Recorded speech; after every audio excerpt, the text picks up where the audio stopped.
Jumba Yanda, Zobe Sanje, Ribada Shazundem, the Varishavan Jidin Jamba Jivon, Kalo Jivan, Lana Melvan, Lana Melan, Sanje Jimden, Bejawa Shayadu, Chazan Loshudu, Jazu Javon Demba, Jimden, the Shinshavan Jumba Yanda, Zobe Sanje, Ribada Shazundem, the Varishav, Jidin Jamba Jivon, the Kalo Jivan, Lana Tadam Melan Jedamba, Sanje Jimden.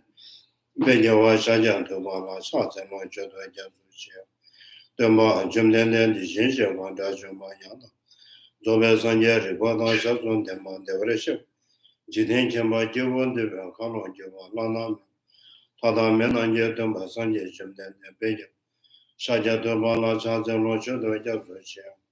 Kanze Ganyan Zovo Jadam, the Sergeant and Lanan Jidin and Nacho, the Zenkiava.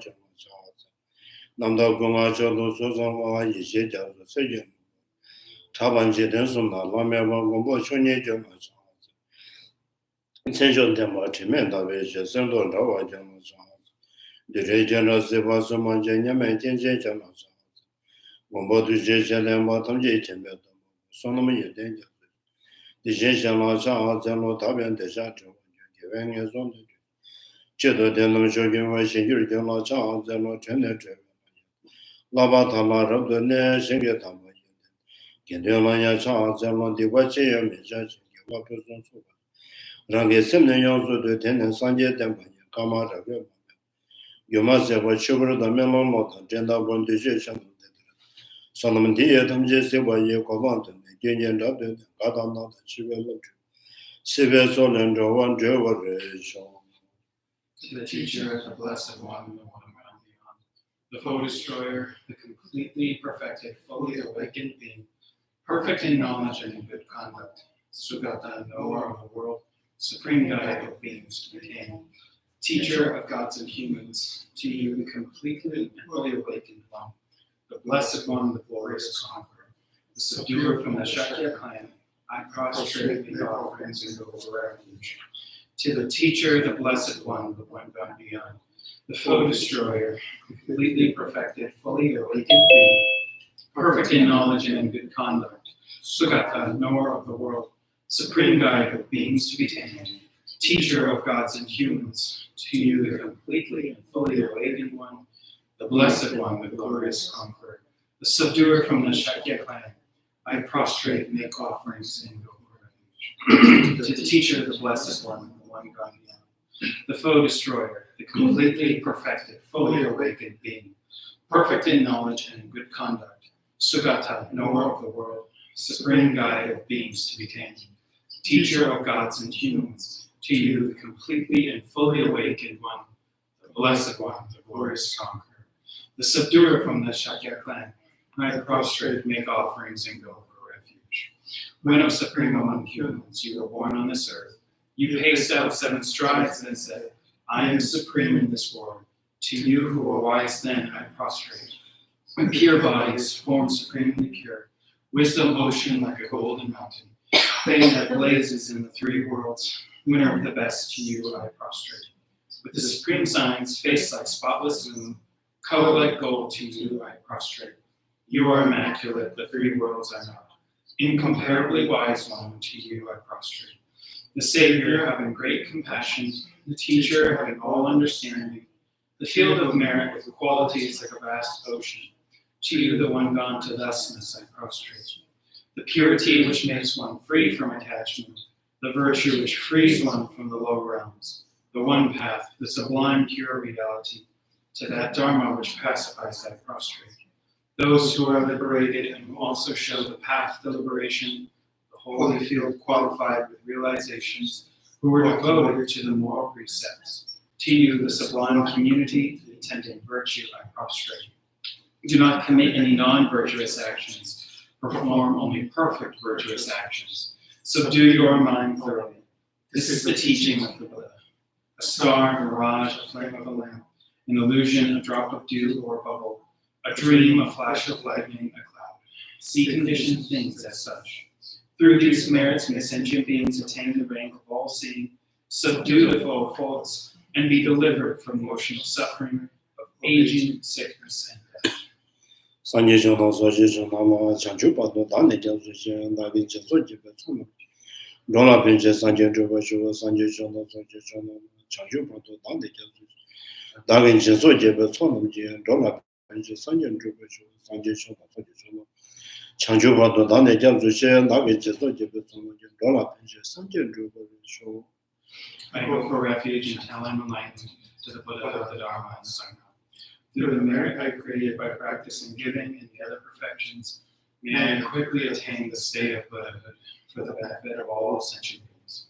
I go for refuge until I'm enlightened to the Buddha, the Dharma, and the Sangha.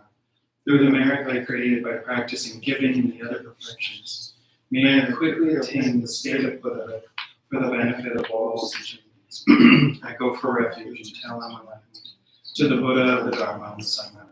Through the merit I created by practicing giving and the other perfections, may I quickly attain the state of Buddhahood for the benefit of all sentient beings. Tamje Jema La Cha Zemon Deda Sanje Jum Den Den Den Den Dishin Sheban Dajum Bayan. Zobe Sanje Riba Dan Shazun Den Ban Devare Sheban Jiden Jemba Jubu. Kalo Jeba Lana Meba Hadan Ben Jedum. Sanje Jum Den De Son Dishin Sheban Den Sonam Dabi Judum Gewe Zawan Ma Chumis.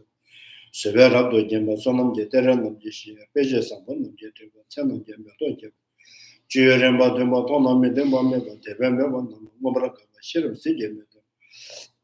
Tomnalan Zeva Meba Simja Tamje Jedumba Sanje Simja Tamje Jedumba Chanju Simba Namje Yago Pabe Kazana Jebu Yangan Debo Jedu Jedebe. Ishebado Meba Boba Sanje Mejebu Sonamba Yanyabo Kujetu Chomeju Kutumba Meba Jebata. Sudaganya Wamago Sumeva Tata Majubu Tumenda number two Pumbota number two Kamata Midema. Jejan Namandambazi. Duvan number Shindu Jeba Yonzo Donata, number two, Siva Jubu Chu and Giba Yisha Yonzo Debata Majumba. Tadrajova Sanji Jemden, Jishan, Neaba, Yangan Deba, Yamba Jatalan. Simjadam Jana Sibesala Juba, the Andadan, Sanji Jemden, Kushivan, the Yanda. Tabajana Domangeva, Badogeva, Tamangeva, Transom, Sindros, Majeba, Yonzo Zoba, Yonzo Taba, Yonzo Chawan Yanda, Nemba, Dishaba.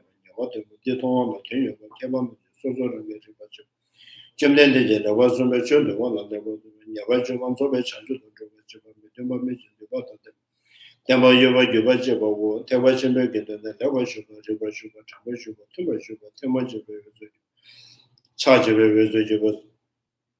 Charge of a Charge of a Sona debate, and so John Jibenda, good one, Jibenda Zuju, Chambo. Kangi the General Government Cheba Tomba, Woman,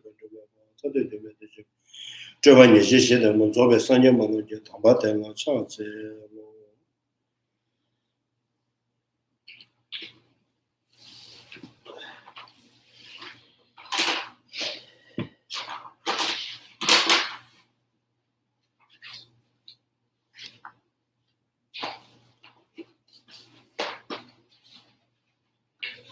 So we are on page 290, 93, 94.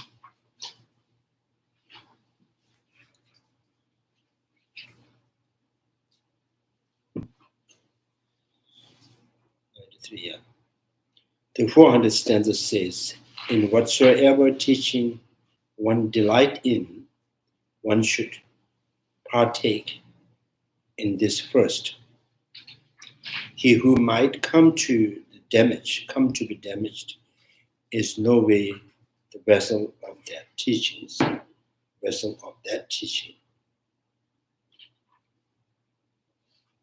So I think this is kind of talking about the step by step. So what you understand, like Sotantic school point of view, minority school point of view, and medieval autonomous school point of view, then the Prasanga school point of views. So first, whatever teaching one delight in, one should partake in this first.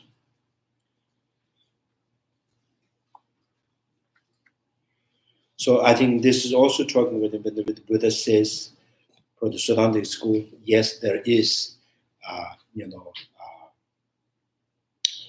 intrinsic nature of the five aggregates, right? The five aggregates exist, but other than that, the self does not exist.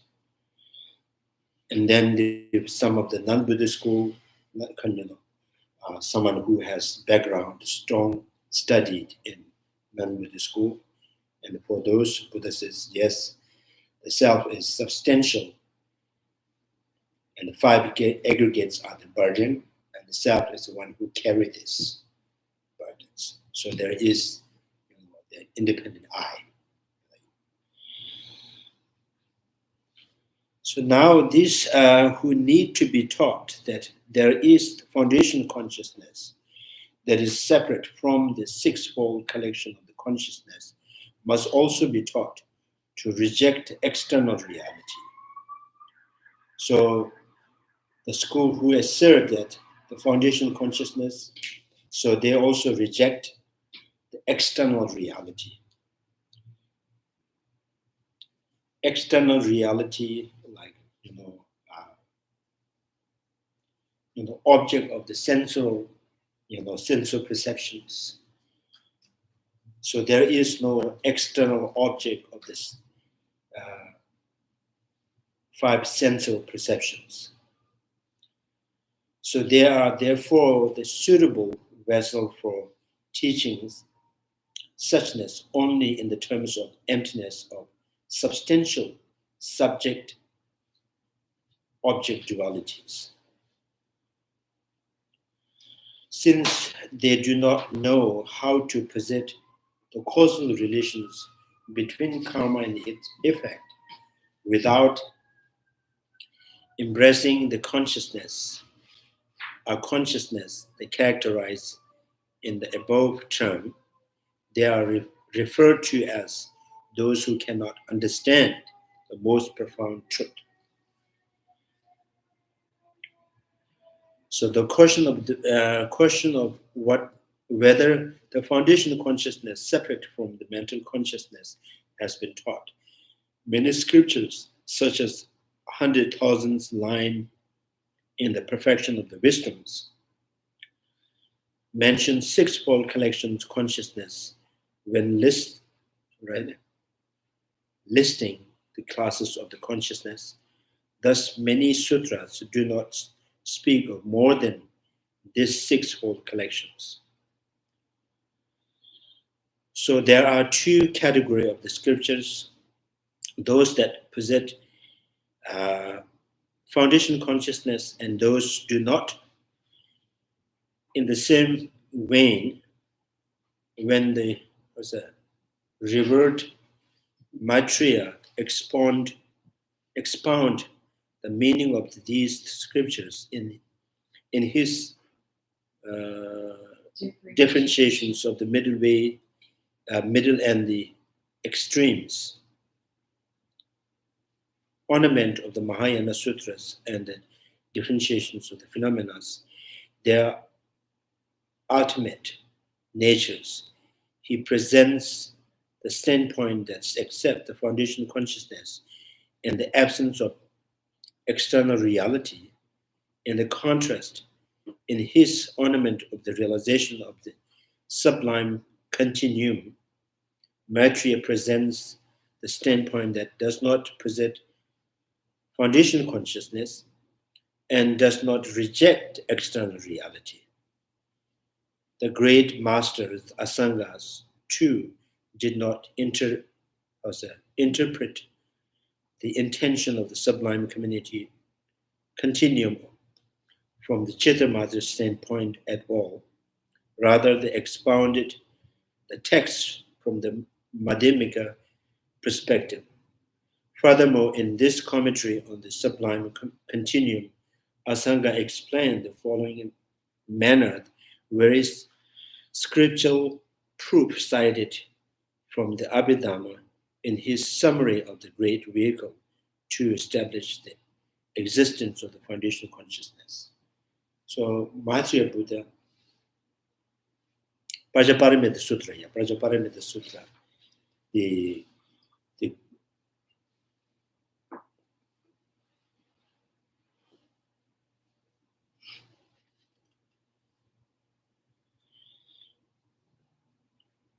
So Pajaparamita Sutra is the commentary, the explicit commentary by Nagarjuna, and the hidden, like the path.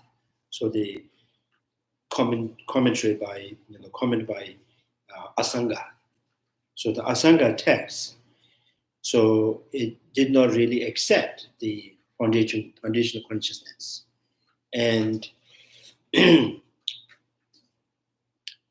so the many of the Asanga texts later the kind of commentary like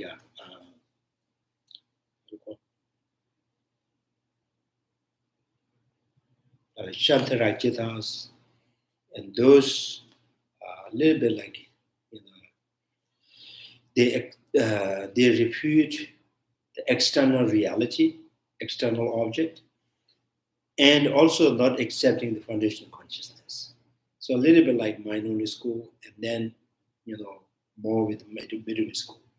So the Chandrakirtis, Kamalashilas, the school, and then the Baba Vivek and the followers, they reject,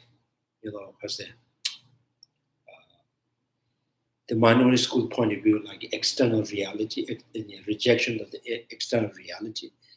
So Baba Vivek, they accept that yes, there is external realities, and they also reject the foundation consciousness. Chandrakirti only reject the foundation consciousness, but the absence of external realities still they accept.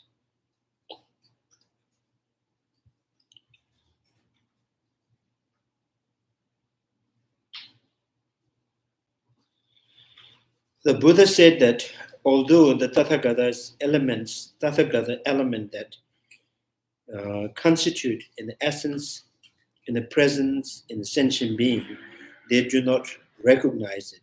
For example, it says in the sutra, this element, since beginningless time, is the locus of all phenomena. Due to its presence, all migrations as well as nirvana are attained. So this was kind of, mentioning the foundation consciousness in a different way. So like more like their intentions there is like the absence of intrinsic existence, that the nature of the mind, that the absence of intrinsic existence, they're giving a name of foundational consciousness. Because of the absence of intrinsic existence, so one who understand, absence of intrinsic existence, go to nirvana, and one do not understand the absence of intrinsic existence and cycle in samsara.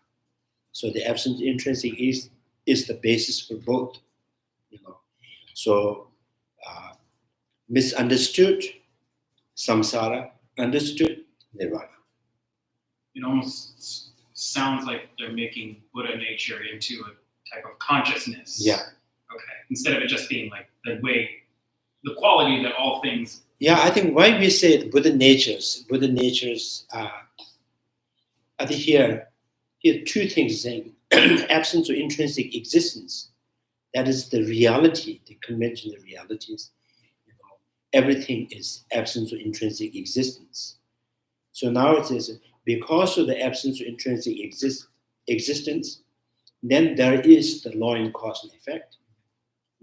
Everything, every functional thing is impermanent. They change, they give rise to the effect, and then cease to exist. Another effects continue.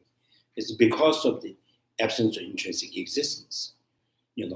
Plant, the tree that grows, and tree give rise to flowers, the fruits, and because of the absence of intrinsic existence. So human beings, sentient beings, cycling in samsara, and sentient being also, can find the path to liberations is because of the absence of intrinsic existence. Now, Buddha nature means, very much kind of the same meaning, absence of intrinsic existence. So it's absence of intrinsic existing of the mind, the the consciousness. So the consciousness reveals its own nature, and then there is, the possible enlightenment or the liberations, right?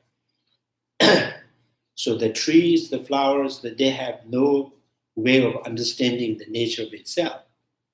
So they continues to go with that nature, giving rise to its effect and disintegrating. But sentient beings has the potential to reveal its own ultimate nature. Consciousness has the ability to understand its own ultimate natures.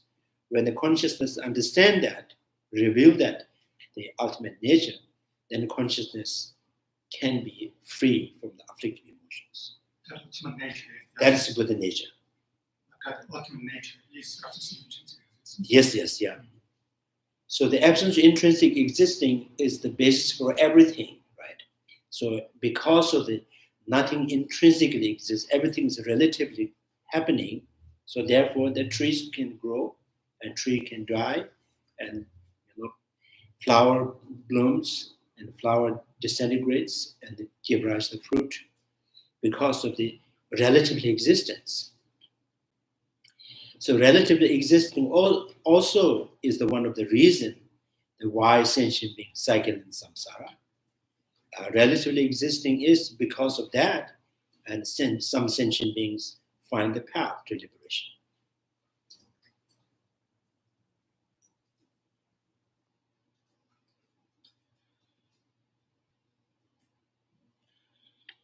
So I think here in the sutta that this element, since beginning last time, the locus of all phenomena, due to its present, all migrations as well as nirvana are attained. This verse is cited scriptural authority to establish the presence in all sentient beings of the ultimate reality, that is the Buddha nature. Such an approach occurred within our master Chandrakirti, who explains the emptiness to be underlying the intended meaning of the teaching of the foundation consciousness. So Asanga too understands that foundation consciousness, separate from the sixfold collection of the consciousness, is something taught by the Buddha for the sake of certain trainees and for specific purpose. So the Asanga also, why he is not accepting the foundation consciousness, is he understood that the teaching of the foundation consciousness is for those trainees, for these disciples who could not really understand the ultimate truth.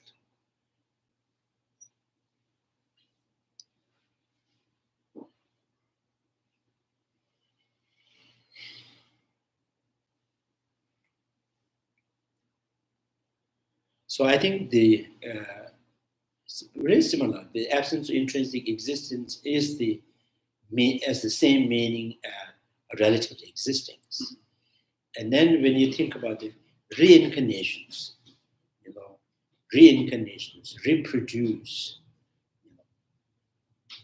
So there's a cycle of, I think it's the continuum of the cause and effect. Continuum of cause and effect. When you see in the barley seed and sprout, we don't say it's reincarnating. Mm-hmm. For the sentient beings, after the death, the birth happened, we say reincarnate. But this, the both are following the same kind of continuum of cause and effect. So now the sentient being is not because of the weather, right? The sentient beings, after the death, reborn is not because of the weather, not because of the heat. It's because of the karmic force and afflictive emotions. So that's why it's reincarnations. Otherwise, that's the cycle or the kind of continuum of the cause and effect is the same. Sentient beings, continuously follow its own course, and they follow the course, and whatever the effect that from the previous life, and then again they go to the next life.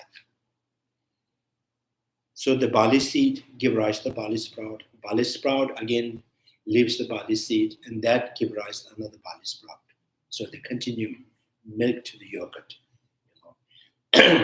Friday and Saturday and Sundays, they continue the same. But the sentient being is a little bit different. Is sentient beings, their continuum is, there must be force to continue.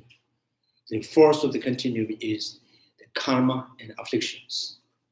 So when this stopped, this force, abandoned or eliminated, and then sentient beings stopped, reborn.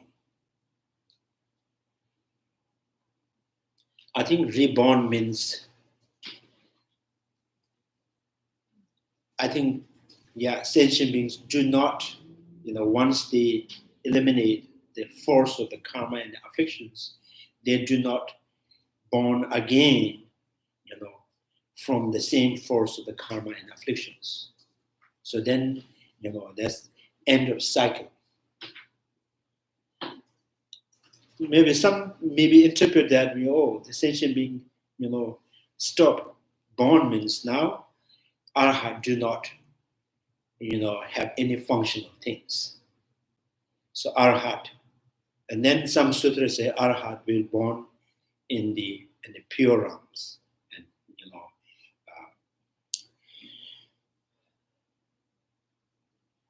pure realms, the pure realms. And the Buddha also read,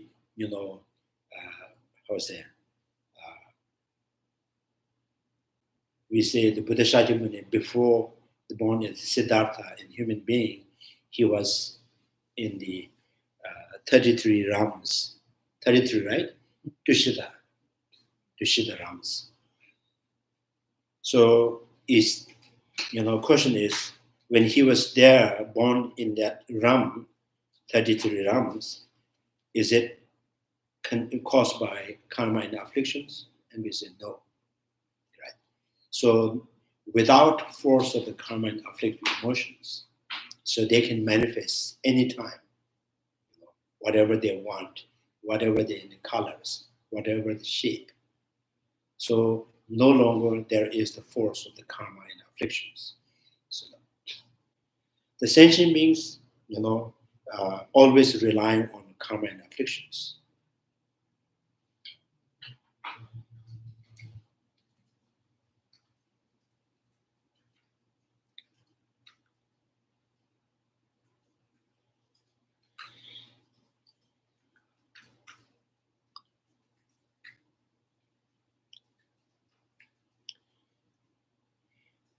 And also, I think, like sentient beings, when we talk, when we physically move, sentient being also due to the concept, the conceptual, imaginations. What you imagine, as you imagine, you speak of that, what you're imagining, and they walk or they do things with that imaginations.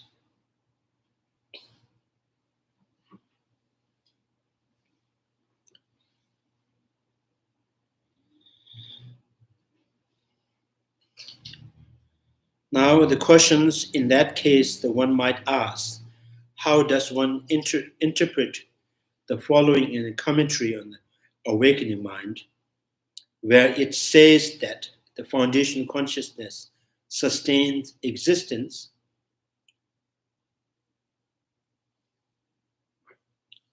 So when you close to the lodestone, the lodestone, I'm looking that up right now. magnetic. Lodestones, the close to lodestones, the iron object swiftly move forward. It possesses no mind of its own, yet appears if it does. Likewise, the foundation consciousness too appears to be real thought, it is false. It moves to and from in this way and sustain the three realms of the sixth existence. Just as the ocean of the tree, trees in the ocean, right? Ocean and the trees. Yeah, ocean and the tree, okay. Move about, though they possess no mind. Likewise, foundational consciousness moves about in dependence upon body. So the ocean that, the wave of the oceans that moves, it is not like intentionally moving, or it has intention to move, or that the movement of the wave of the ocean is not done by the ocean itself. It's because of the wind, and sometimes the wind that conditioned by the sometimes it says moon, right? So I think the gravity of the moon and sun. So that's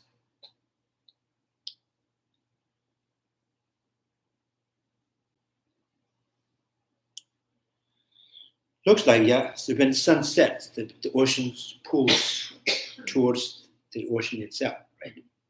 In the morning sunrise, the wave is more forward to the shore. It just seems really contradictory almost, because the question is saying, oh, this verse says that the foundational consciousness sustains existence, but yes, in the second stanza of the verse it says, that likewise foundation consciousness too appears to be real, but it is false. So it seems like it's directly conscious. It's saying, it's like, oh, I don't know, it just seems like it's saying exactly that. It's like, oh yeah, it's like it exists, but it's not real. It's like, you just said it, like it's not real, but it's so it seems a little confusing to me. Like foundational consciousness appears to be real, right? Real thought, it is false. So there is the appearance of the consciousness. The foundational consciousness is the reason that we, so the one life ends and another life began. The consciousness is, looks like the consciousness, when the one lives end, the consciousness produce or kind of, produce another life.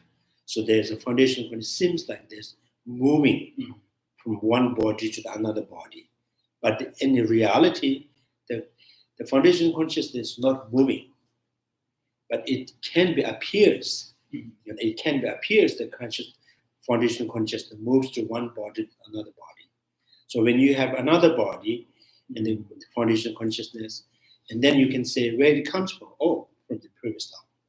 So then that comes from is based on appearance. So when the foundational consciousness, separate from the body and gets to another body, and then says, oh, foundational consciousness moving. Like at the time, they say time goes fast. So which time is going? 9 o'clock is going or 10 o'clock is going? So which time, which hour is going fast?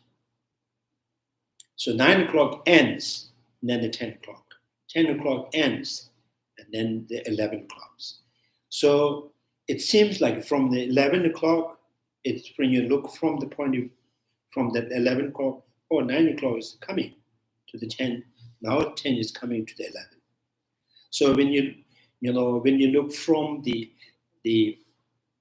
8 o'clock, and it seems that 9 o'clock is going to the 10 o'clock. 10 o'clock is going towards. But in the reality, 9 o'clock ends within its own 60 minutes. 10 o'clock ends within 60 minutes. So I think I've said that one of the examples is like that when you have a rope, when you start burning from the one ends, burn. So it seems like when you look from the front, so fire is coming. Mhm.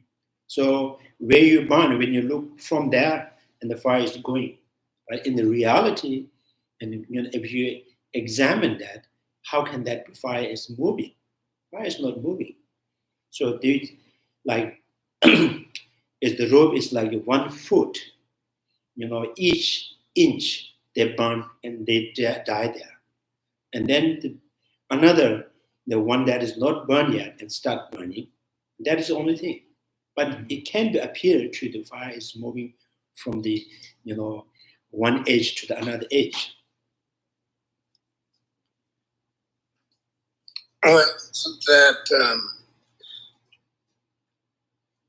Isn't that the case, though, in reference to your location? In reference to your location, the fire is moving.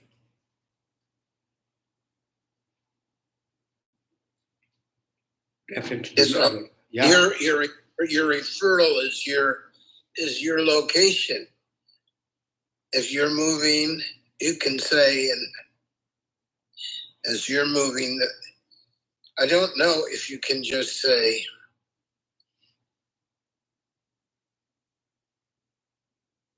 the fire is at its location, but in reference to your movement, the fire is also moving.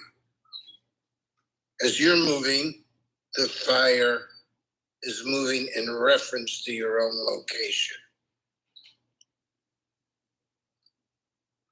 Though the fire isn't jumping from here to there, I'm not trying to say the fire is jumping from one place to another.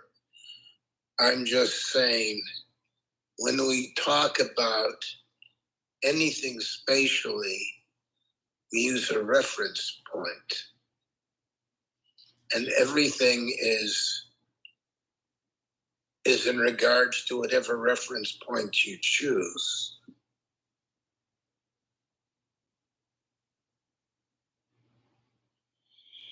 Yeah, so if there's, for example, when there is a sixth house, they're continuously burning.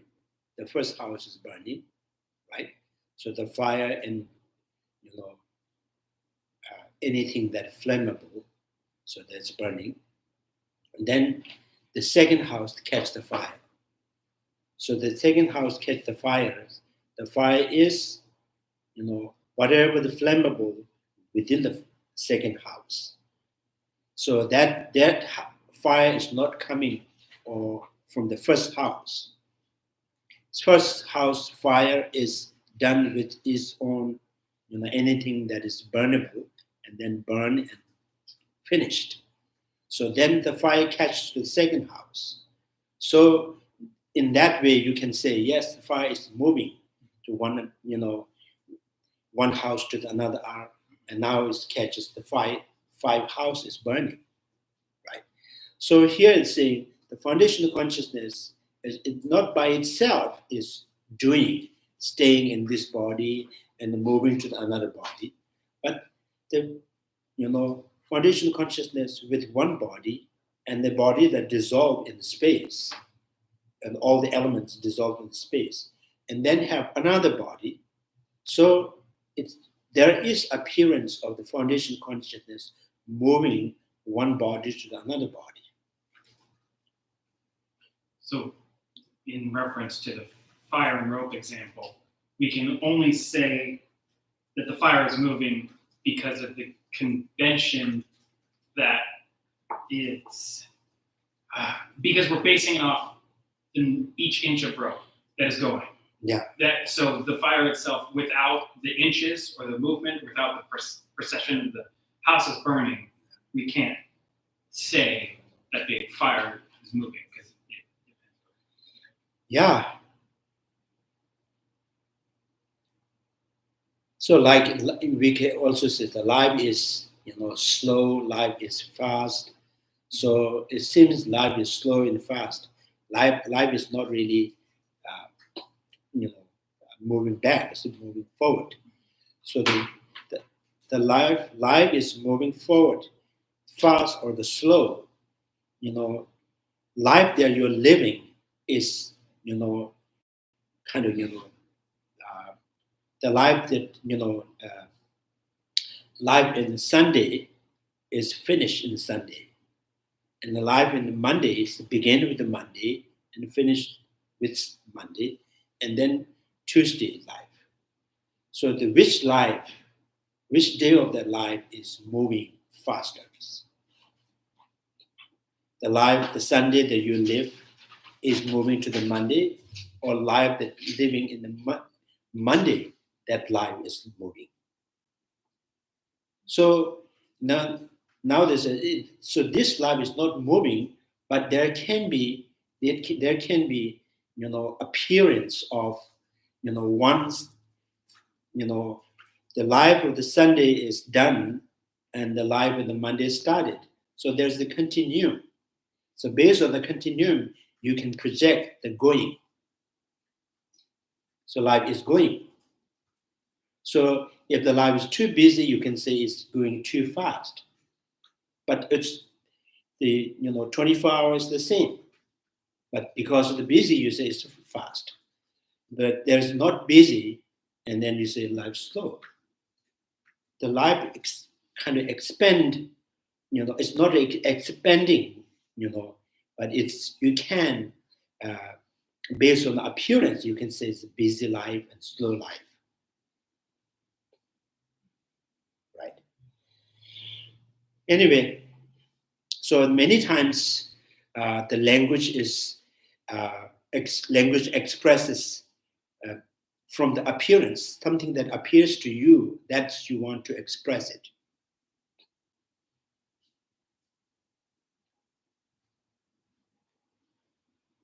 So if the life is going forward is true, and then we cannot say life is,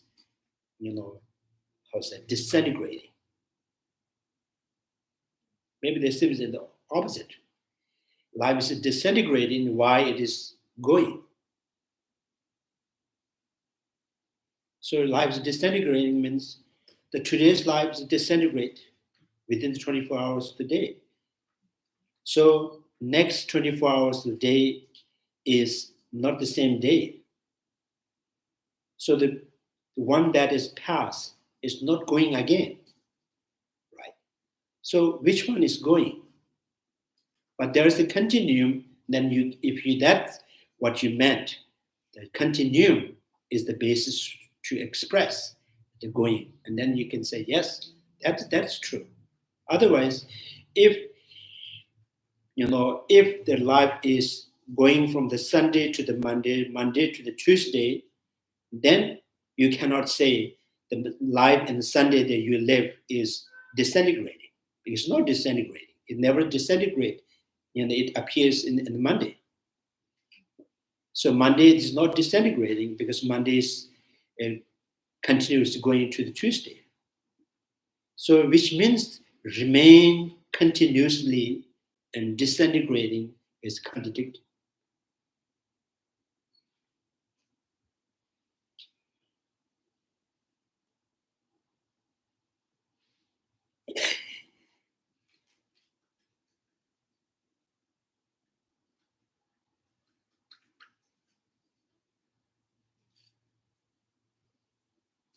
I'm not sure I completely get that.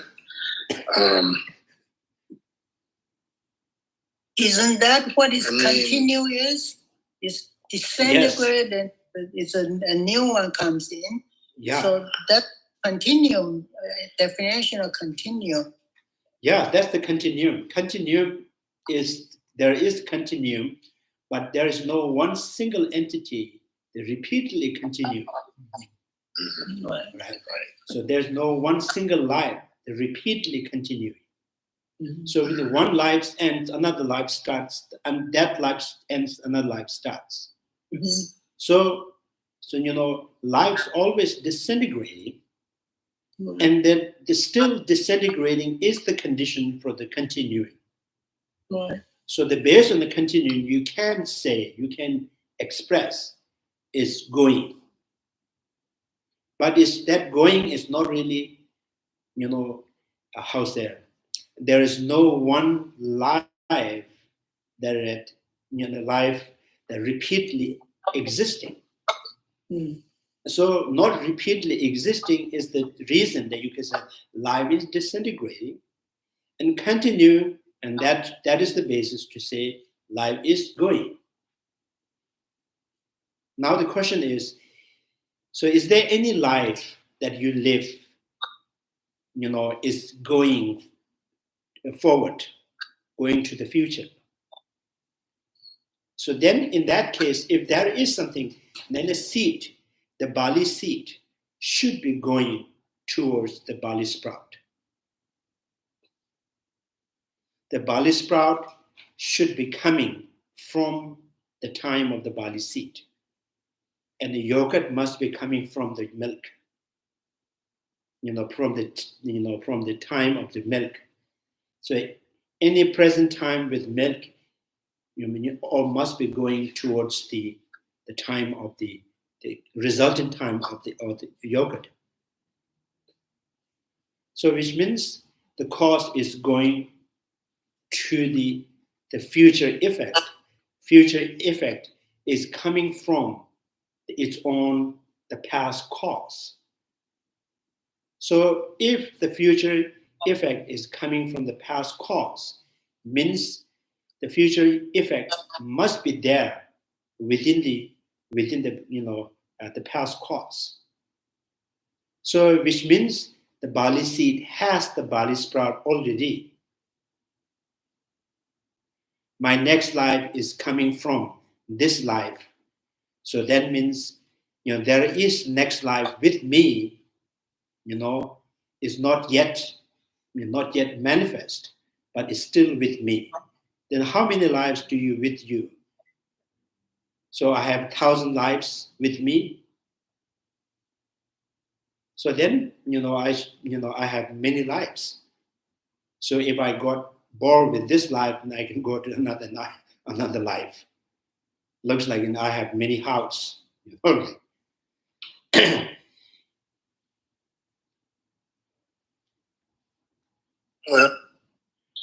let's take breath. The completion of the out-breath,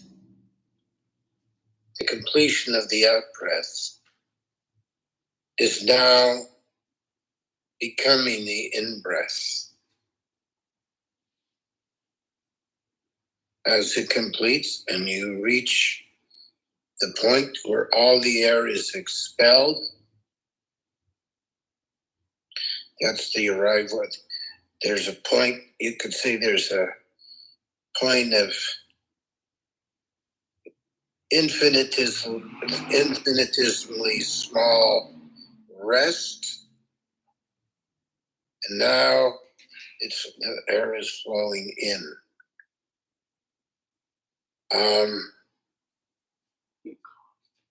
So the out-breath is completed,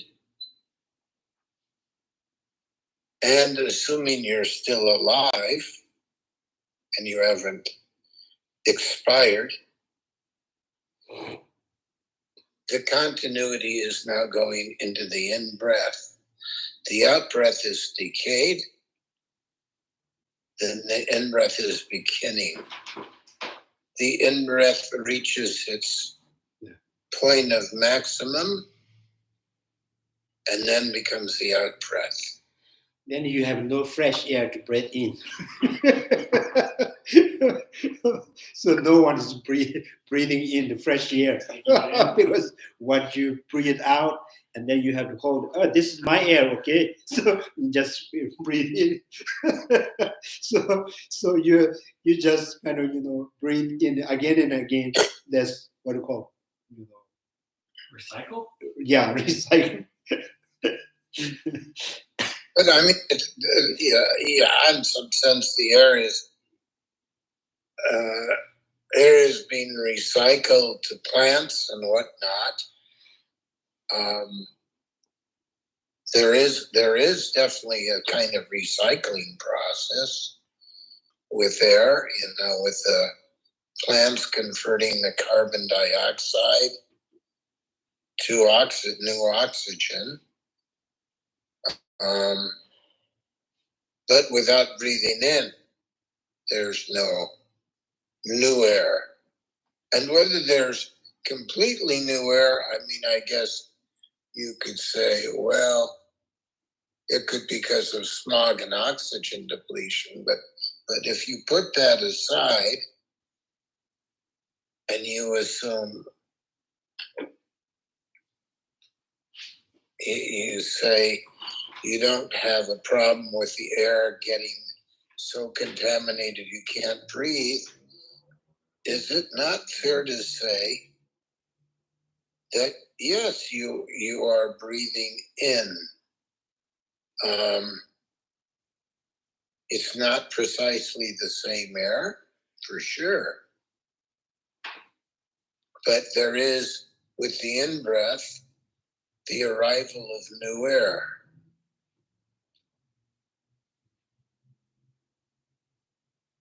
Yeah. Yeah. Anyway, yeah. So you can only breathe in and out your own breathe out when you have oxygen. There's a mask, and then what you breathe out is you breathe in. So anyway, so here it's talking about Nagarjuna's praises to the Bodhisattva, no coming, no going, no disintegratings, not not a permanent, not an annihilations. So which means anything that in the past, so everything in that past, when cease to exist, so all the past things cease to exist. So there is no anything that continuing from whatever that whatever that cease to exist. So now it's whatever things that cease to exist or disintegrated is the reason there's the continuum. That very continuum is new. So when this new is start to disintegrate and complete, exhaust, and then start another new. So there's nothing jumping from the past to the futures, the future to the present, nothing jumping. But now the question is, so in that way, there's no way we can say, so there is coming from.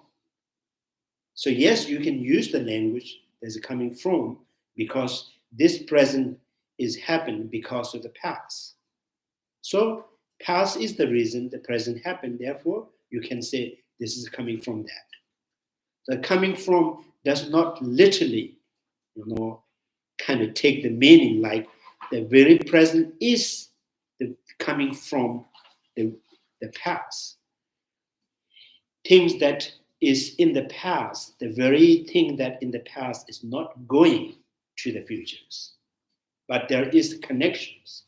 So that connections is the reason they can say it can appear to you as going, going forward. So, so the going to next life, coming from the previous life, is also similar like that. This very life that you're living is not there in the past. How can this be coming from the past life, previous life?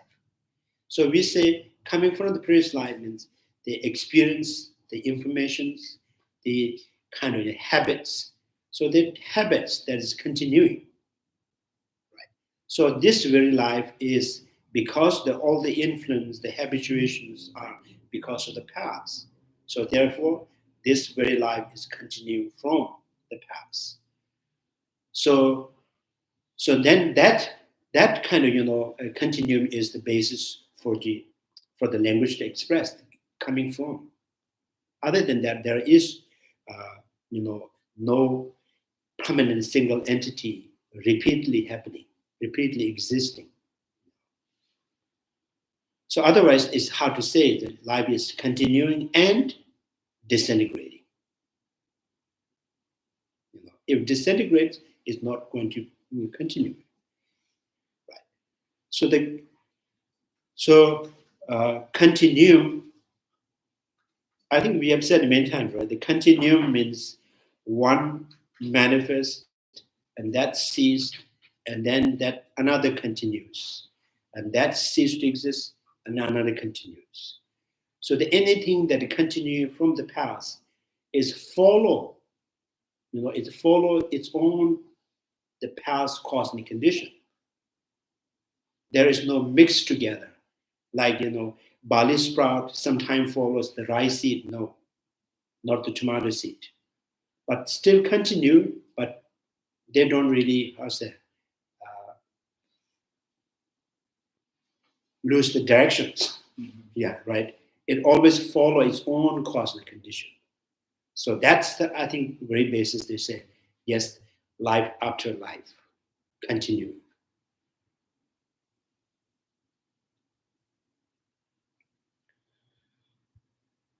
Yeah. If this life goes to the next life, then next life we are already old men. We have when we're born, we are already old. We already went to school. We got a degree.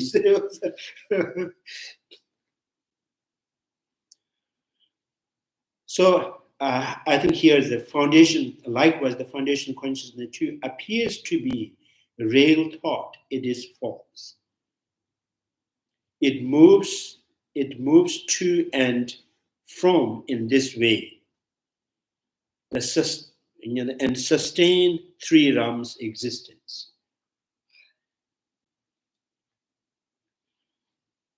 Sometimes it's very difficult to describe what is the exact meaning of realms. Sometimes we go in Tibetan, Xing, or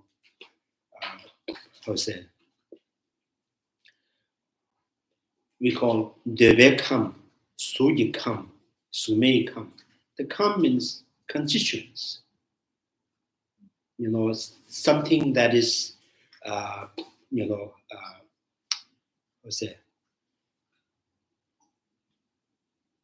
it's not really easy. Constituents, yeah.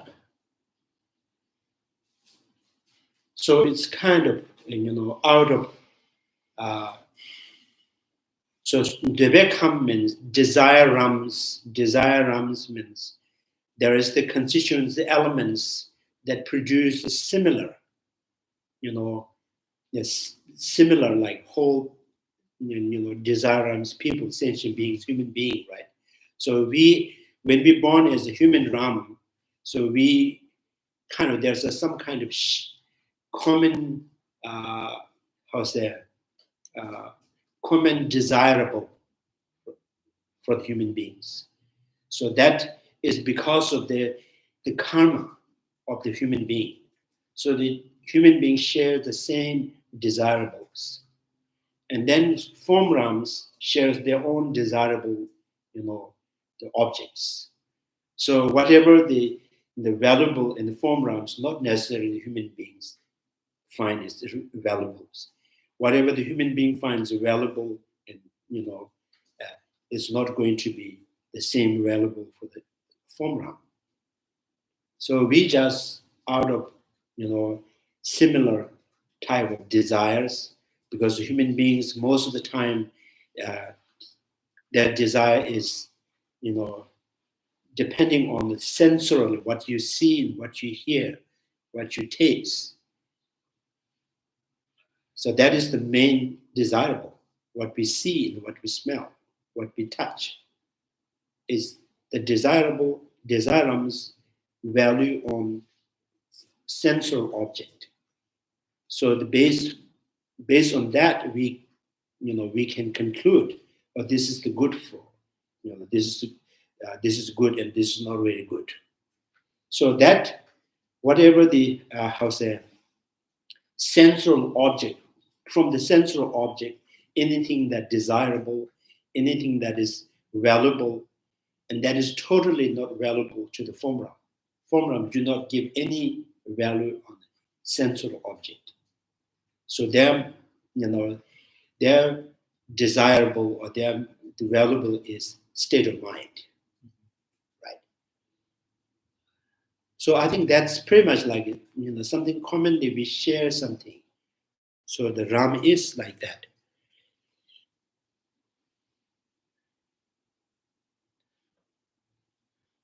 So then sometime,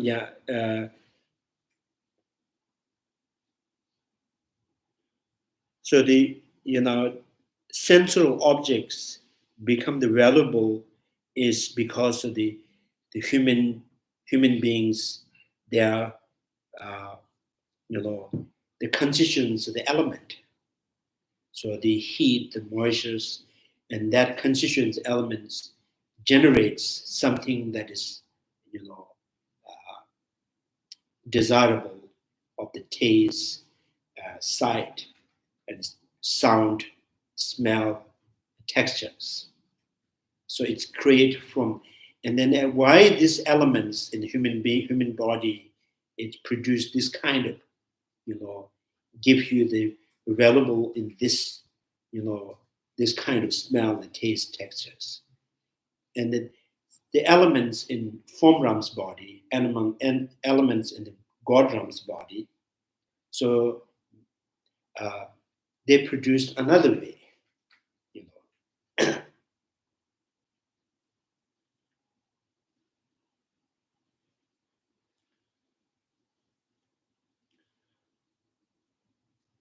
Yeah, sometimes.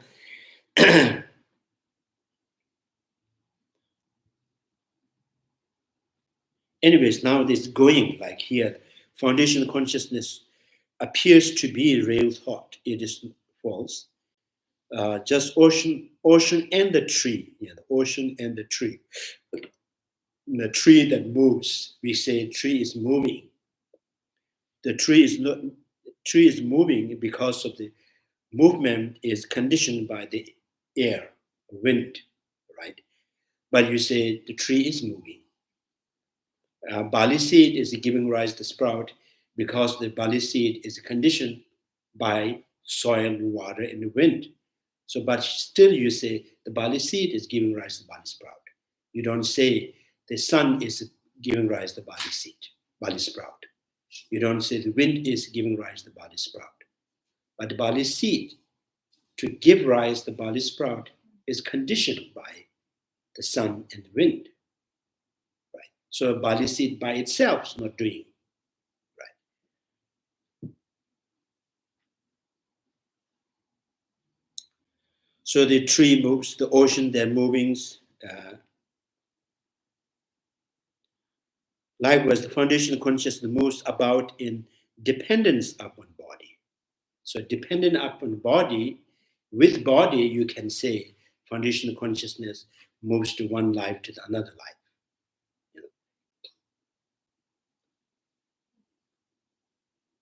So you can also, when you drive car, you can see the trees going backward, because of the car going forward, and you can appear the trees going backward.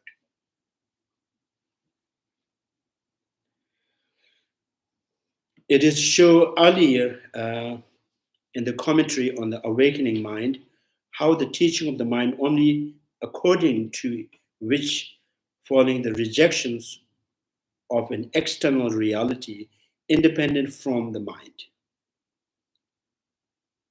So the mind alone is the left without negating its intrinsic existence, was taught to help the childish overcome their terror towards the teaching that everything is empty. Everything is empty. So for the mind-only school, the only external object is not truly exist, but only the consciousness which is left as a truly exist. So it's kind of a step by step. This mind-only school understand that the external is what truly exists and the consciousness truly exists. So they have some kind of comfort.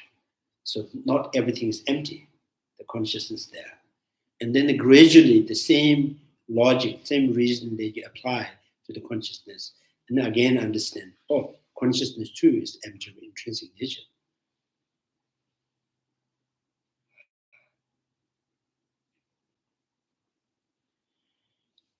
And therefore it does not constitute the definitive truth. Furthermore, the texts refute Yogacarya view that pure state of mind possessing intrinsic existence attained through the transformation of the base exist as a sphere of experience of the reflexive, right? Reflexive gnosis of the Arya.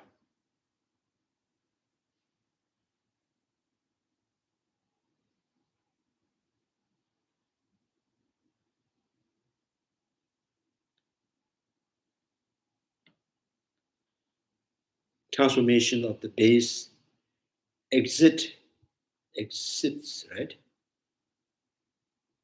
as a sphere of the experience of the reflexive gnosis. When this is refuted, so there remain the silent questions. If the mind has no true existence, how can process such a sentient beings entering this world from previous one and departing to the next one? From this present world, departing to the next one from this present world function. In response such a qualm, right? Mm-hmm. The text states how the iron objects and the tree do not have mind of their own, and yet they move about as if they do. In the same manner, the text says the foundation consciousness has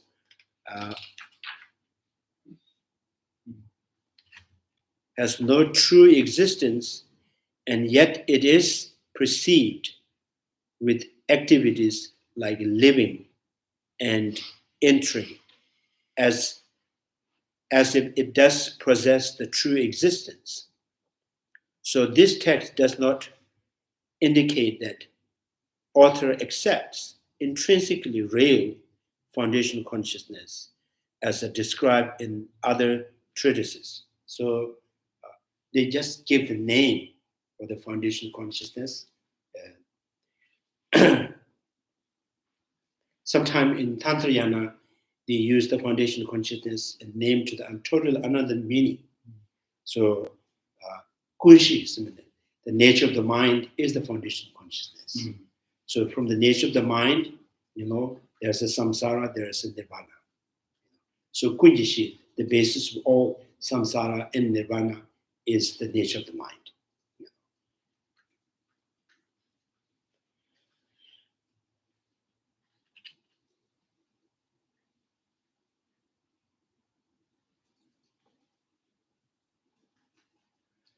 So one might think that although this text, commentary on the awakening mind, might not accept the foundational consciousness that exists by virtue of its own intrinsic characteristic, it does accept illusion-like consciousness that is separate from the sixth class of consciousness, a form of consciousness endowed with all the seeds of the afflictive phenomena, right? And all those of the enlightened class of phenomena. Sakvatcheva, I think the afflicted phenomena, contaminated and uncontaminated, is because of this, the seed that kind of, resides within the foundation consciousness.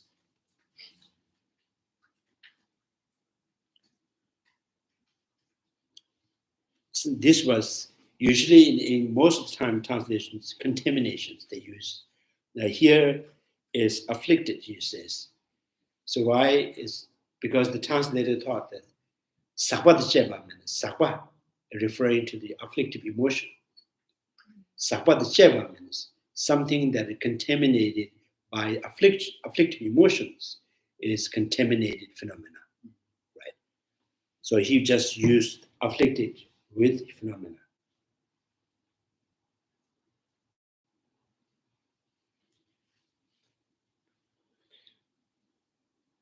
Now, I think if there is a rules vocabulary, then it's much easier to understand, right? So otherwise, each book when you read, there's another vocabulary.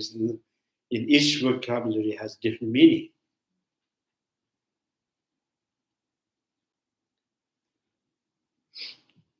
So the seed of the afflictive emotions, afflicted phenomena, and those of the enlightened class of uncontaminated phenomena. Replies, were the text to accept this kind of foundational consciousness, it would also have to reject external reality, since on that view, form, sound, and so on are claimed to appear merely from the maturation of the propensities contained in the foundational consciousness. So which means the sound, form that we see, the sound that we hear, smell, all because kind of form, sound, smell are arising from the foundational consciousness.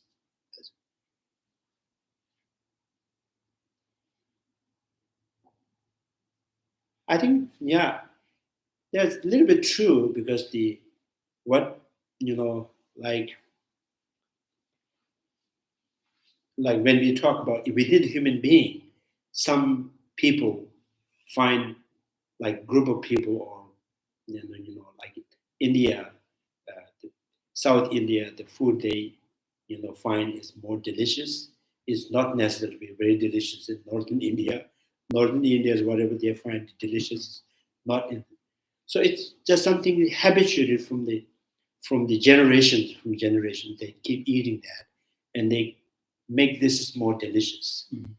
So likewise, human being find whatever is desirable, maybe not necessarily be desirable for another realms of the sentient being.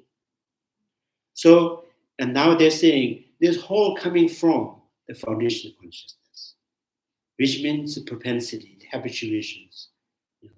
So what you find, what you keep eating, what you kind of like to be eating, what you are told this is the best food for you, and in my mother, my mother's mothers, then I find that this is more delicious. So others, parents from generation taught this is the good. So then he eat my food, said oh, not good. So I eat others' food is not good. So it's because of the foundational consciousness. So there's a little bit slightly making sense. So everything's arise from. Now the very question is that the food itself, the vegetables, the rice, that arising from the foundational consciousness is really difficult to accept. So which means you have to grow the rice in your foundational consciousness, right? So the growing rice in the foundational consciousness, some of the brown rice grow, sometimes white rice. So which rice do you grow in your foundational consciousness? So it's very difficult. But like which ones you like, which ones you not like, that can be taught from the cultures, right? But the very thing that you are, engaging, you're just experiencing, and that thing is coming from the foundational consciousness, and that's very, very difficult. And then mindfulness school, again, you can say the form that you see is, manifest arising from the foundational consciousness. Music that you hear is also from the foundational consciousness. And nothing to do with your guitar, nothing to do with your, anything, the drum that play or someone calling you name. So everything has to be arise from foundational consciousness. The name that you heard, Tenzin Sherpa, is arising from foundational consciousness. One who called my name is also arising from foundational consciousness. And then the person who is calling my name he has to come in from my foundation consciousness. That's, but there's a little bit slightly that kind of, there is some kind of sense, how you find it desirable can be, the input in your habit, and then that manifests.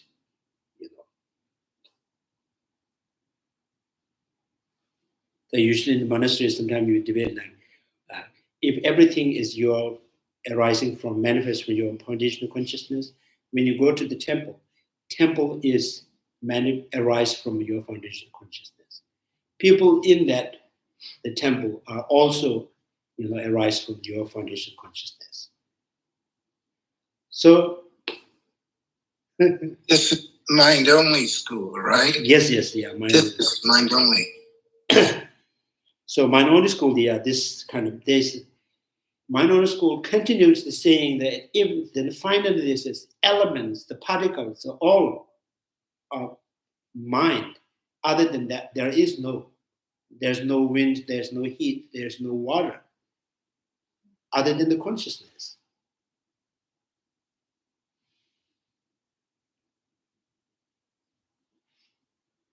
More and more, it just sounds like they want to say Bhagavan, Shiva. Like that's what it keeps Yeah. going to. Because like everything is a Bhagavan. So there's something to do with that, because the why they are really want to hold on. That is one single thing, like a small box. Then everything that you have is from that box. Mm. So why do you want to say? So they want to know. The first thing is because the main thing is they want to hold on existing of myself.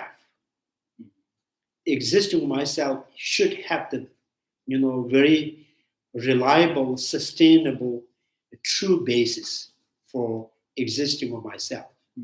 So I'm going to refer that as mind basis for foundational consciousness. And so why they have so much kind of, the grip on that foundational consciousness has to be exist.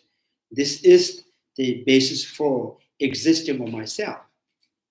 So then these are the, because of the background, in the old ancient Hindu, so they're all saying Atma, Atma, Atma. So Atma is so kind of,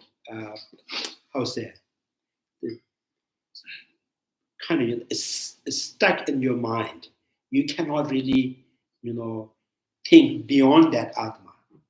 So this is the one of the minority schools, has no name of Atma, but there is the meaning of Atma, the foundational consciousness.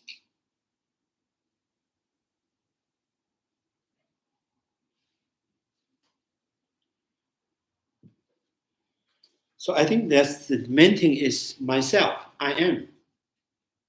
So if I do not have the strong base, true base, then, all,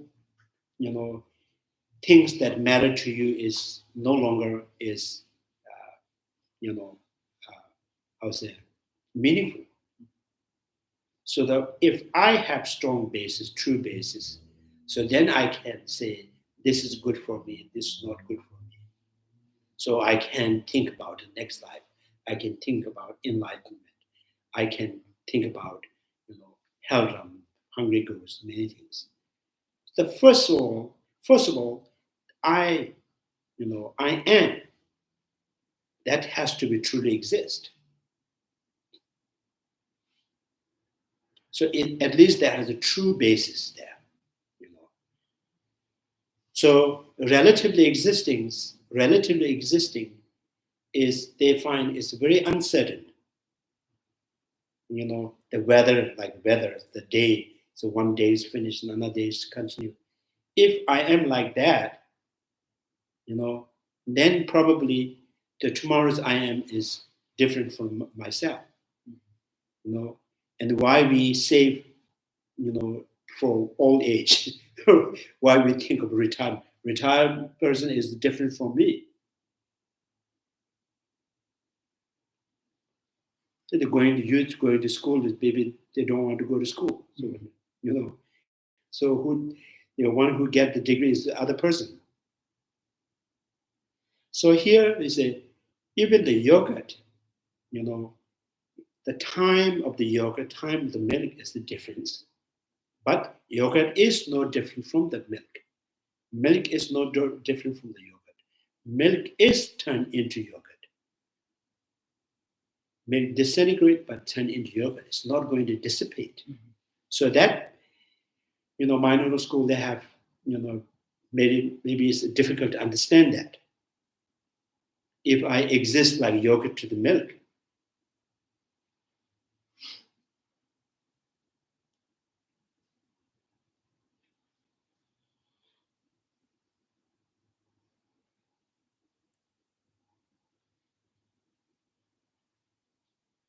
so I think that the minority school, the best of their kind of reason to refute external is if there is the external and then something that particles that independent from the mind, the collection of that particles, creates another form, and then from collection of that kind of form and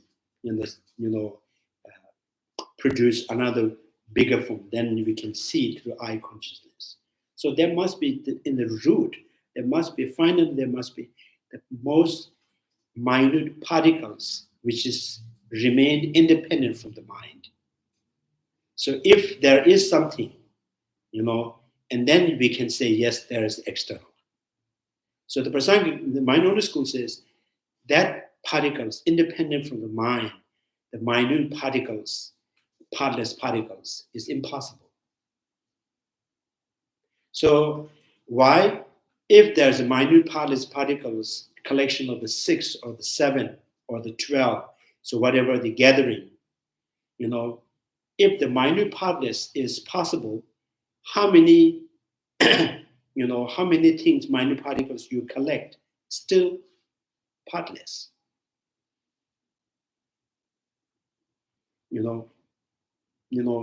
Particles has no directions, which has no directions.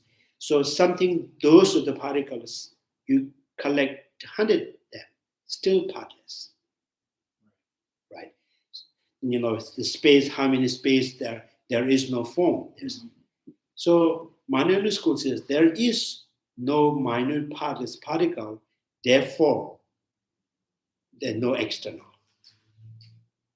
That makes me think of the contemporary equivalent of like atoms and like electrons, protons, and how, well, even some people go as far now to say like strings, like the string theory, I don't even know that. But that's something that I've thought about too, where it's like, well, yes, that can be the basis, but from what it sounds like, the mind-only school's refutation of that is like, no matter, even then if you brought them together, they would still be almost individual things, not making up that single object. Is that correct? Yeah, I think that, for example, this is when there is like the bread, and the bread that's collection from the many atoms and particles, right? So the most subtle particles, that also has to be produced from there another partless particles. So this is yes. because everything has to be done from independent from the consciousness. Right. So if there's a big braid is there, that big braid has formed from the collection of the many parts. Each part, again, because independent from the consciousness, that part is also produced or built from another collection of particles. In this way, you go, trace it, and finally, there must be minute partless particles. Mm-hmm. Right. So the partless particles, from the partless particles to the part with, partless particle to the things that which has the direction, which has a path, is impossible. So the classical thinking, classical particles is like each particle has the directions, right? So two particles do not overlap. So each particle sustain or kind of occupy its own positions, and then if you put another particle on that, and then it kind of, it size up. One particle, the second particle is bigger, and third particle is bigger, because each particle holds the directions, it holds its positions. So now that very most subtle particles, which has directions, that also, has to be built from another more subtle than that. So now they become partless. So the minority school said there is no partless particle, so therefore external is not possible. So Ayadeva says, no partless particle is the reason to refute external phenomena are not, with part. It proves only with part. Because by refuting partless particles proves anything that you touch with part. It's not going to, establish no external phenomena. And that's where Vanyamaka and Sangha say, with part, that's how external exists. So so for Ayya, there is proving no partless particle is not going to, not going to prove there is no external phenomena. It only proves external phenomena are with part. Right? So it's going too much, so kind of what you call overreaching, this sound like, So the partless particle proves things that you see in the touch are with part. That's the only thing, So now the one time in his holiness in the Mind and Life conference, this one says, maybe that's still based on the classical particles. So now people, new kind of physics, they find quantum parts, quarks, that's what it's called. So those are the form, but each forms overlap another form. So no direction, but it moves. So now we have to bring another definition of the directions. So right now we are thinking about the direction means the one that you're facing east, right? Facing east is not facing west. We think the part of that is facing west is not facing east. So can you find something, particles, the kind of wave of the particles, which in both sides you can see, transparency. So, that is still a part, that's still a form, right? So it's not a classical form, but it's a form. So now that to prove it has the directions, it moves. When it moves, it's not moving backward, right? So the moving is another definition of, so there is moving forward, not backward. So which means it has directions. So it goes to this directions, not going this directions. Before we say, classical particles like, one that facing east is not facing north. One that facing north is not facing east.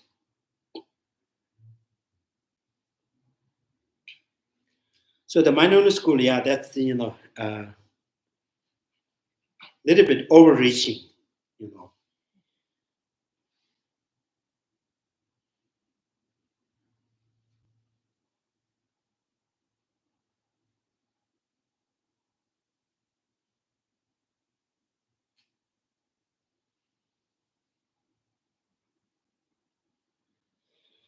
So it's very kind of, when we really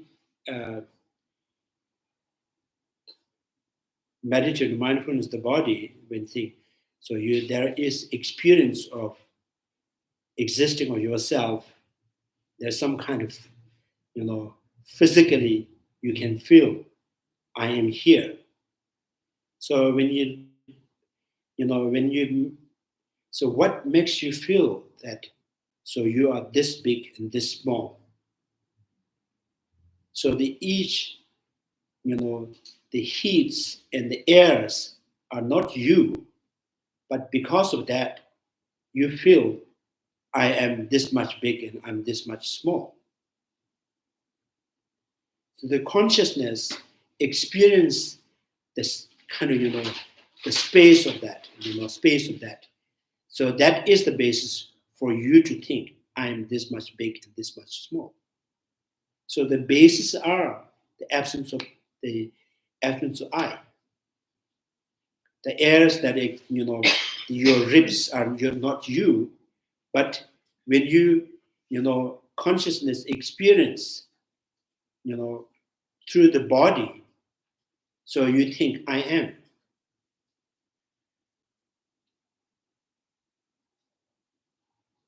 Tell that to May. She maintains I'm carrying twins. so we all thought that too, I am. You have been pregnant for a long time, at least for several years.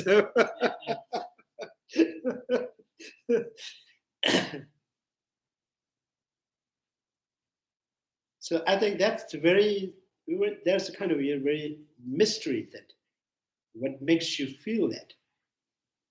The airs, the bloods, the the space, and the consciousness experience something, and they become the base for existing with myself.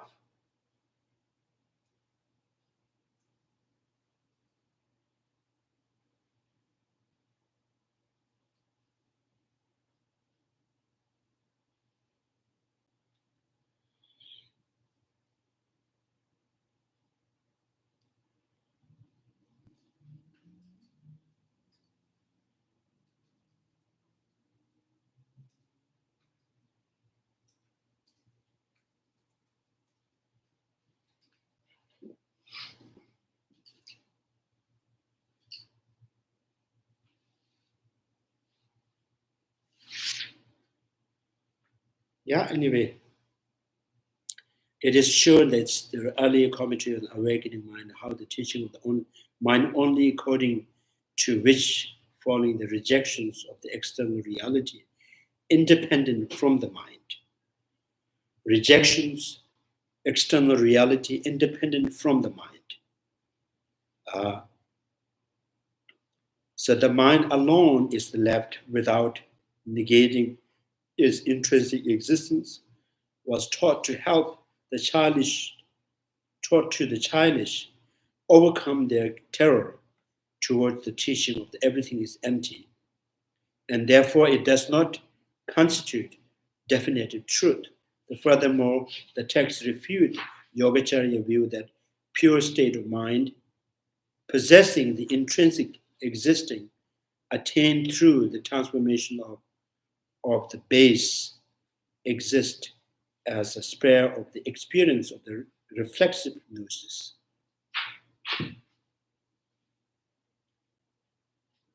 When this is refuted, there remain the silent questions. If the mind has no true existence, how can it process such sentient beings entering this world from the previous one and departing to the next one from this present world functional?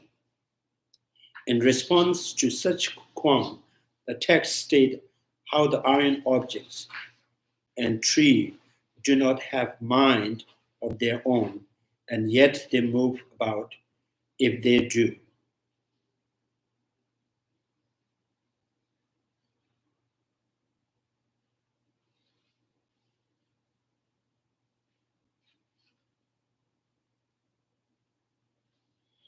In the same manner, the text says the foundational consciousness has no true existing, and yet is perceived that activities like living and entering as if it does possess true existence.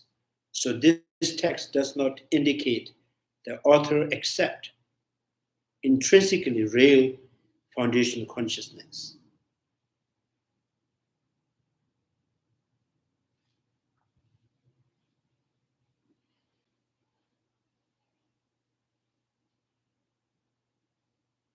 So I think that's really kind of, interesting to think, when each afflictive emotion, the compassion, the emotional arises and gives you the strength and confidence and sense of, satisfactions.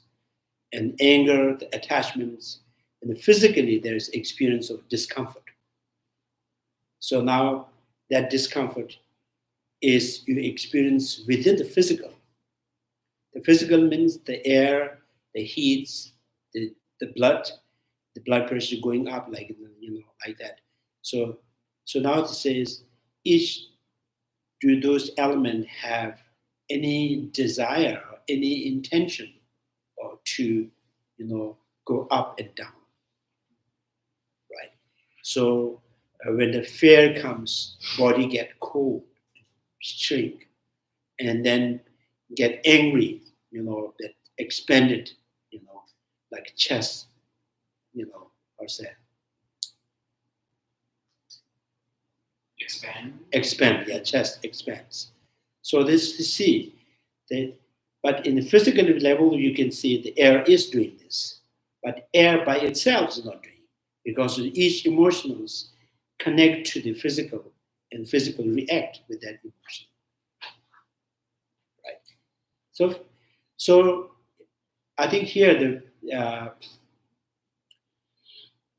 so what they're saying, this is exactly like the barley seed that put in the soil, and with soil, the waters, the wind, the sun, all together, the shape of the barley seed is changing, right? That is the basis we can say, barley seed is going to give rise to barley sprout. So now, is it really barley seed by itself is doing it? So the barley seed having this kind of size, this kind of changing of the shape is conditioned by the sun, the wind, and all of them. But we still, language always says barley seed is giving rise to barley sprout. We never say the wind is giving the barley sprout. So, each elements that is kind of, functioning, interacting with your emotions. So you says, my blood pressure is causing me problems. So I am, I'm innocent. My blood pressure is causing problems. So your whole elements in the body is to connect to the consciousness, but they move because of the interacting with your emotions.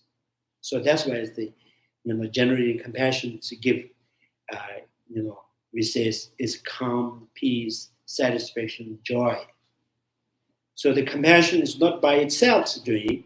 Without the body, there's no compassion can give you peace and joyful.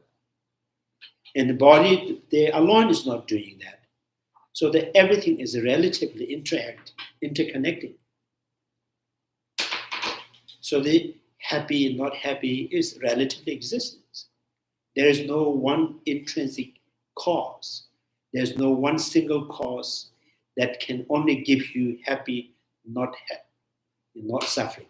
One single cause which is just giving you suffering, not happiness.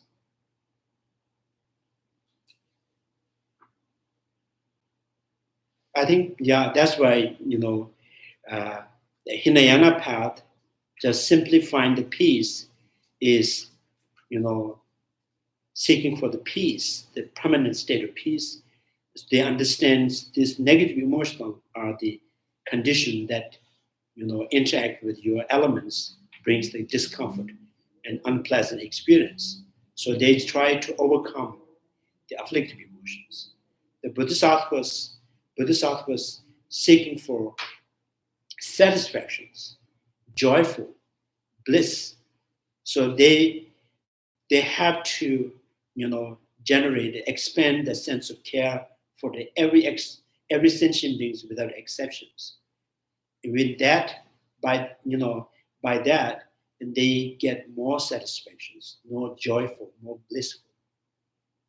I think joyful is because expanding sense of care for every sentient beings.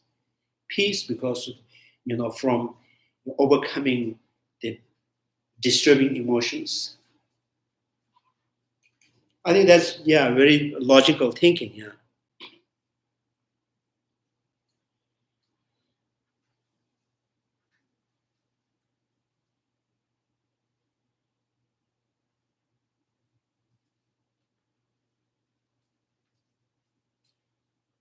So that relativities we can see with yogurt, seed, tree, oceans. In this way, your everyday life is relatively, functioning.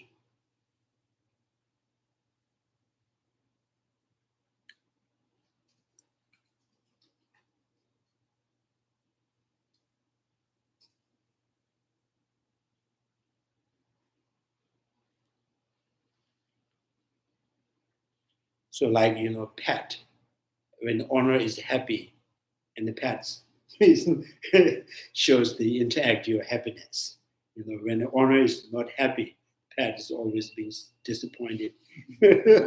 Shows the long face, right? So it's kind of, our element is also doing like that. When the mind is not happy, elements are a little bit, more kind of foggy, more down. And your emotional is excited and more joyful, and your elements become more fresh. So the essence of this is find the way to, find the happiness. When your mind is happy, all the elements are happy. When all the elements happy, and your existing of yourself is whole happy.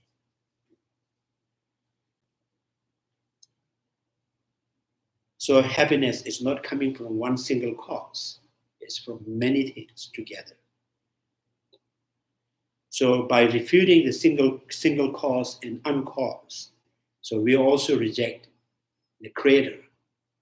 So this is not up on one person, at will of one single person, a single mighty person.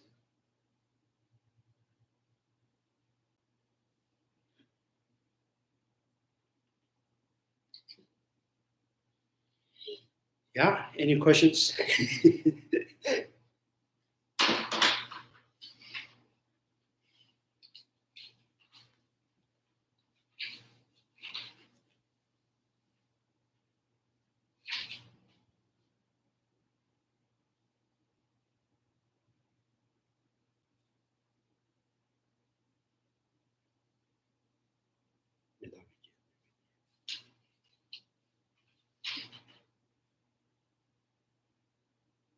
I think, there's in the Asanga's text, the functional continuities conditioned by three things. One, there's impermanence, condition of impermanence, things are disintegrating. And the second is negation, potential, the potential of the cause. So, and third is the relativities. So that every functional things is one because of impermanence, because of disintegratings. Every disintegrating means every time, every moment, you are depending on many factors, right? You disintegrate and there's another continuous, that disintegrates and another continuous. each time you are existing, you're still, dependent arising. And the second thing is that dependent arising is very much, very much depending upon the cause that in the past, how that the cause has started, how that cause is, assembled. So that is one of the, and the third condition is relativities. So the three, Gensum's three conditions: impermanence, potentials, and relativities.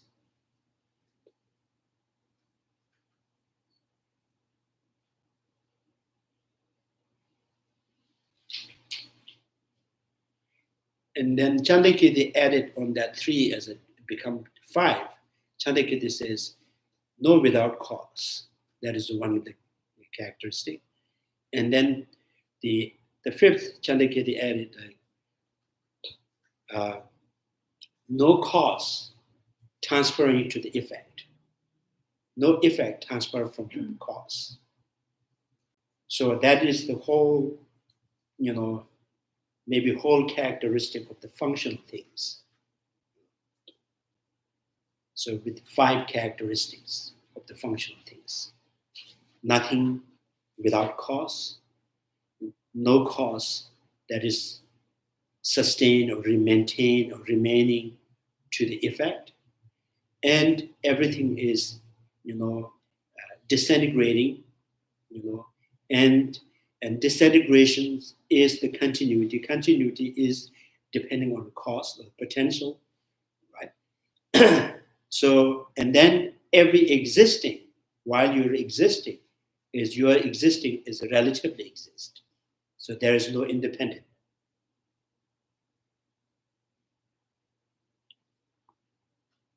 Even you're staying alone, you still relatively exist. The airs, the things that you see, things that you smell. So then, so the Chandrakirti makes the 5 characteristics. Asanga says 3.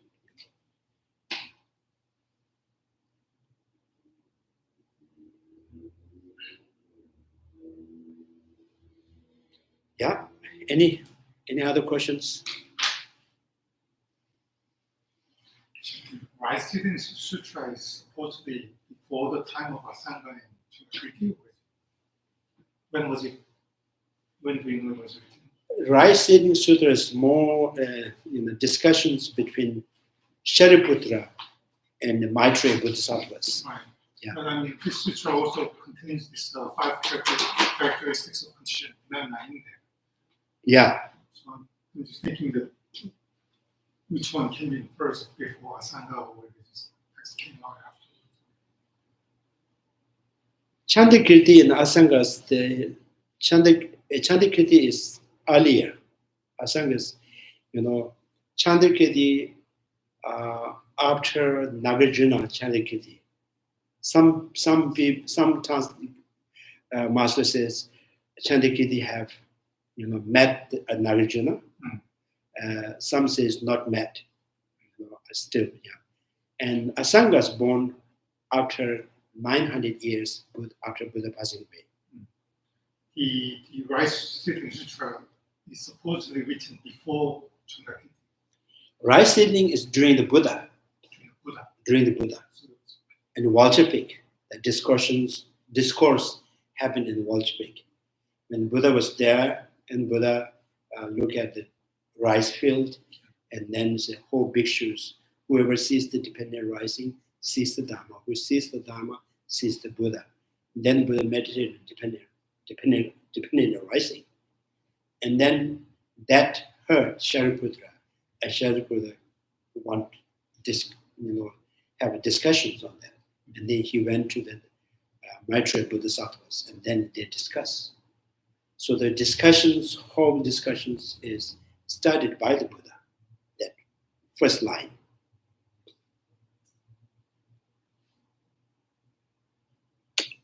Then there's some weird dispute about whether Nagarjuna lived something like 700 years, 600. according to some Don Rinpoche. And some people think there were two separate Nagarjunas, he said. Yeah, that's, this is almost impossible to find which one's truth. Some say Nagarjuna lived 600 years. So in that case, Chandrakirti definitely must have met Nagarjuna. So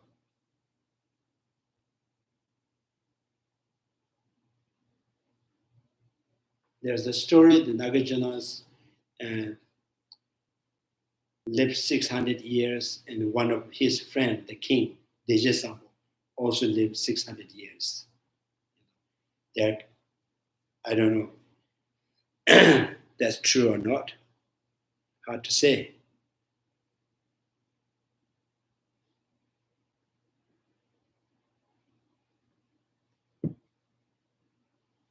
Maybe if Nagarjuna lived 600 years, and when the Buddha Shakyamuni heard that, wow, so Buddha Shakyamuni says, wow, he lived 600. I only 82, I died. so Shakyamuni maybe comes to Nagarjuna, what kind of practice do you do?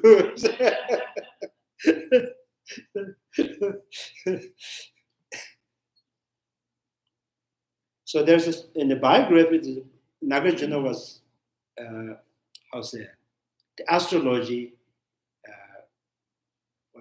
predicts that this boy will just live for 2 weeks.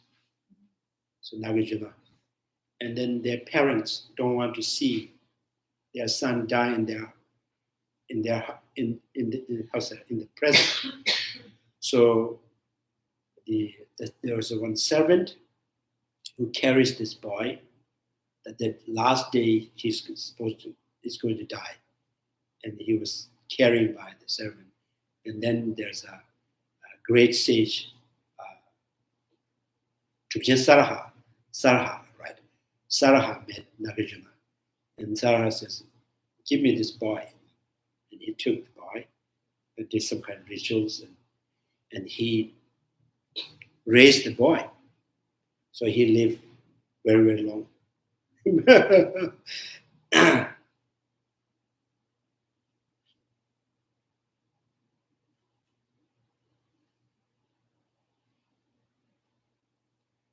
Yeah, sometimes when you reflect on his kind of Nagarjuna's biography, it sounds like he should have lived very long.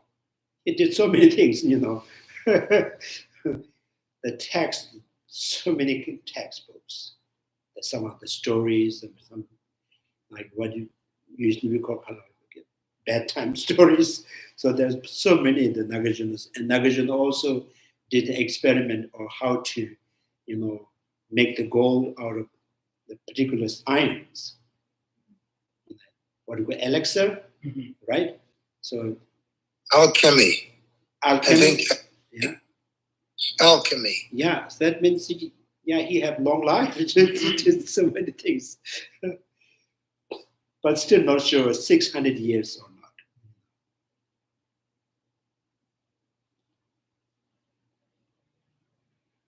So the strange thing is, in the old time, Nagarjuna, Chandrakirtis, their whole life stories is not really,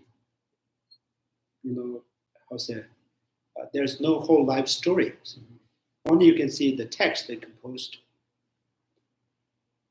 New masters, they have life stories more than their text.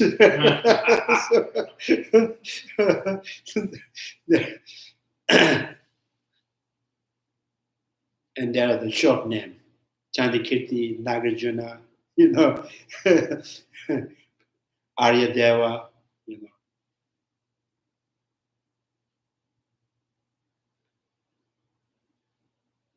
I heard that in ancient history, Buddhist history, there was no concept of history, that history is a relatively, as it exists in the West, relatively recent concept.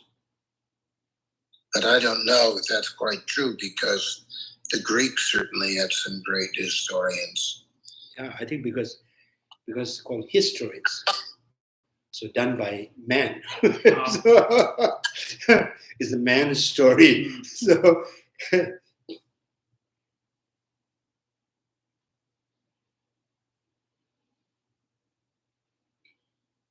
even her story is history.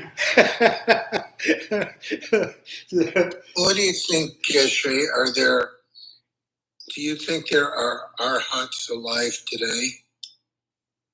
I think so. So one that you is commonly accepted is the son of the Buddha Shakyamuni, Rahu. And many great masters. I think there's many. So Prajaparamita Sutra, they were saying that Bodhisattvas can, there's a one particular Bodhisattvas is, Hinayana Arhat to the, Bodhisattvas. So there's one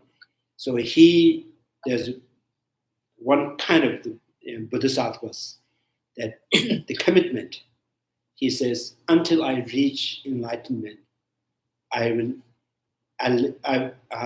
not leave my body. So then what they do is, they find a safe place, hide their body, and then they do the activities in another, the illusory body. So when they get enlightened, they go back to the old body.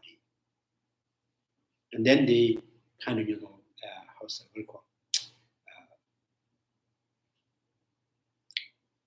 exhibit that nirvana until they hide the body, this is. So there's the illusory body is possible then. Yeah, illusory body means you can, depart from this old body and then do all the kind of activities, and also you can return back to the old body. So that's illusory body. And do tulkus, I guess in some, I'm not sure about this. Does everyone have an illusory body? And do tulkus manifest in human bodies or illusory bodies? Or can they do either? Tulkus. You mean right now that we... When enlightened beings presumably return, do they return in illusory bodies or just regular bodies? But we perceive them as, do we just perceive them as regular bodies, but they're not really in regular body? So I don't know. I'm not a tulku, so I don't know how tulku returns body. So when I become the tulku, then I will let you know. The first person to let you know. So did I return to my old body or not? So it's hard to say, right? Take an Uber. Yeah, take Uber. Tulku means what? Tulku means what? So there's the original, according to the text, according to the teaching of the Buddha, the tulku always only is in enlightened being. And then the conventionally common, in ordinary level, so we always call, with formally, we call, someone like abbot or some great teacher, when they die and reincarnate, we just call them tulku. It's not necessarily it's true tulku, but it's like more formal kind of labels, give the titles. Like tulku. But according to the text, the tulku has to be enlightened being. Tulu means the emanations. You just emanate one person, and this this place, might eliminate another person in another place. So there are two groups.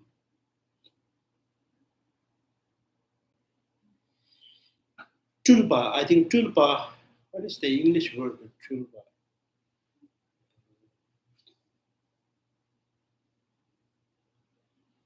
Yeah, so I think sending in emanation, yeah. What is the actual meaning of the English word emanate? The actual definition.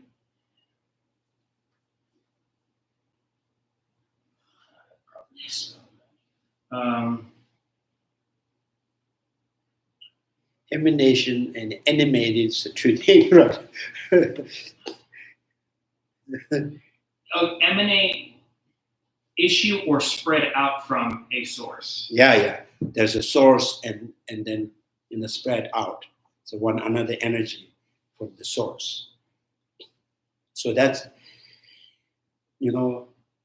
Bodhisattva, Mahayana traditions, Shakyamuni Buddha is emanation.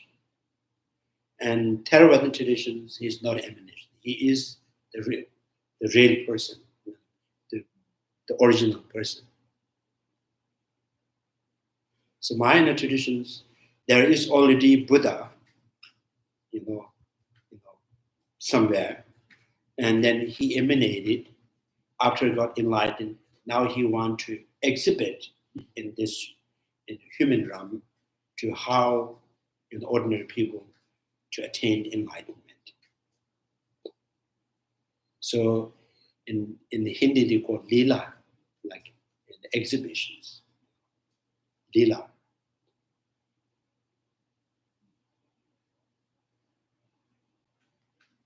Just performing the arts, he performed how ordinary people can attain enlightenment. Although he is already enlightened.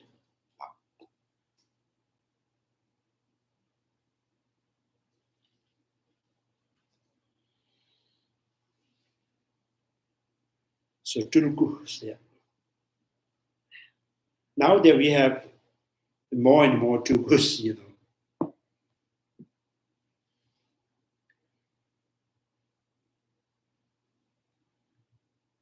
sometimes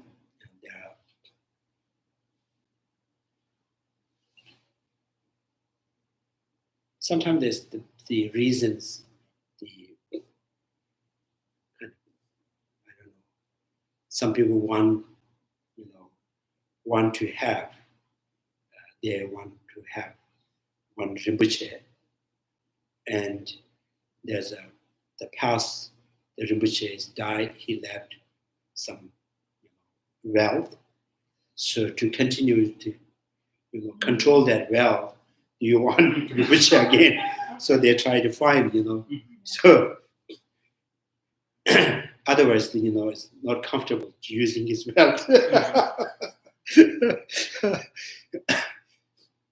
Nagarjuna's Bodhisattva is the Rinpoche said, when they die, only the robe is left. There's nothing.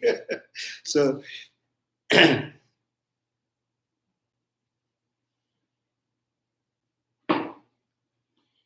yeah.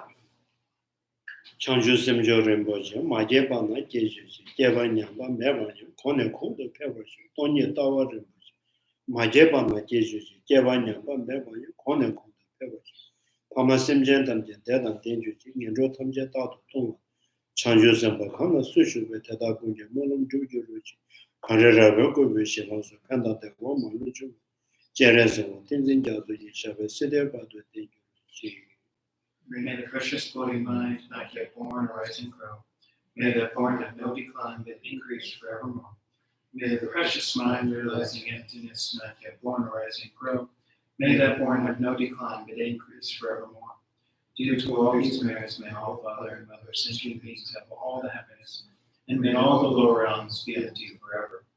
Wherever there are Bodhisattvas, may all of their prayers be accomplished immediately. In the sacred land surrounded by snow mountains, you are the source of all benefit and happiness. O powerful Chandrakirti Vessel, remain in this world until sunset. Thank you. Bye-bye. Thank you.